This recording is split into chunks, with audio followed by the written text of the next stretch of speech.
The Siege of Gaza, a humanitarian catastrophe unfolding.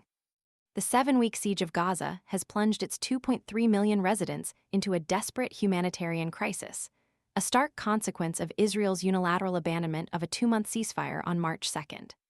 The resumption of large-scale bombing and the redeployment of ground troops, following the ceasefire's collapse, have effectively choked off vital supplies of food, fuel, and medicine, transforming a conflict zone into a slowly suffocating prison.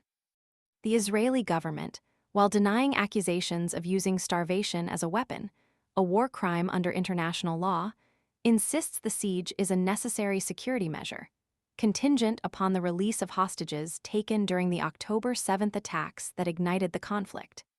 This justification, however, provides little comfort to the starving and terrified population of Gaza, whose suffering intensifies daily.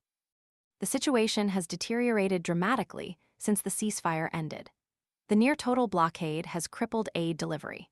Approximately 95% of aid organizations have either suspended or drastically reduced their services due to the ongoing airstrikes and the stringent restrictions on international staff entering Gaza.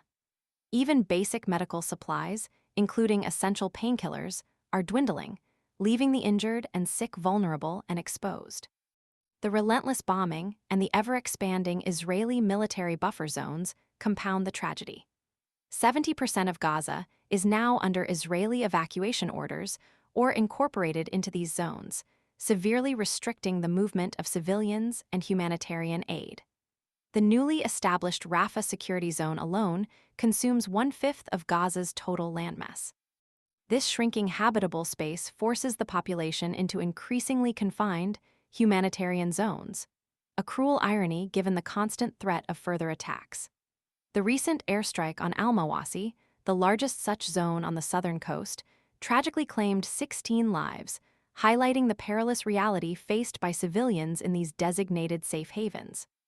The dwindling resources are felt most acutely in the homes of ordinary Gazans. Hikmat al-Masri, a 44-year-old university lecturer from Beit Lahia, poignantly describes the agonizing choices forced upon families. Many times, I have had to give up my share of food for my son because of the severe shortages. It is the hunger that will kill me, a slow death. Her words encapsulate the pervasive fear of famine that now overshadows even the dread of airstrikes. The slow, agonizing death by starvation threatens to surpass the immediate violence as the greatest killer in Gaza.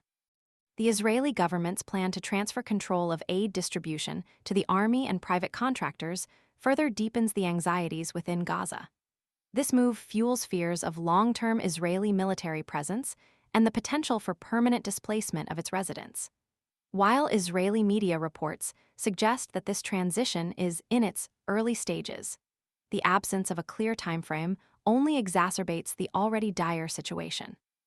The intervening period will undoubtedly see an intensification of the humanitarian crisis, leaving aid agencies increasingly desperate to assist a population on the brink of collapse.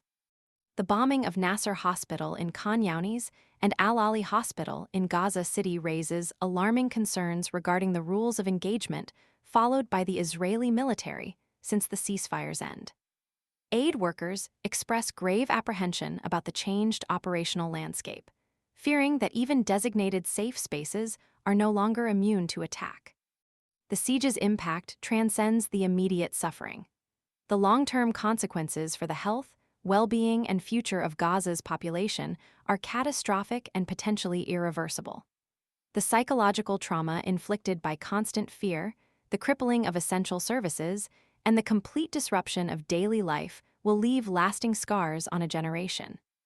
The international community must act decisively to prevent a complete collapse of the humanitarian situation in Gaza. The ongoing siege demands an immediate end, coupled with unimpeded access for aid organizations to ensure the delivery of essential supplies to those in desperate need. The silence of the international community in the face of this unfolding tragedy is deafening and unconscionable. The world must demand an end to this siege and ensure accountability for the suffering inflicted upon the people of Gaza. The collective failure to act effectively will be a stain on the conscience of humanity. The world cannot stand idly by while a population is slowly starved into submission. The time for decisive action is now, before the tragedy reaches its irreversible conclusion.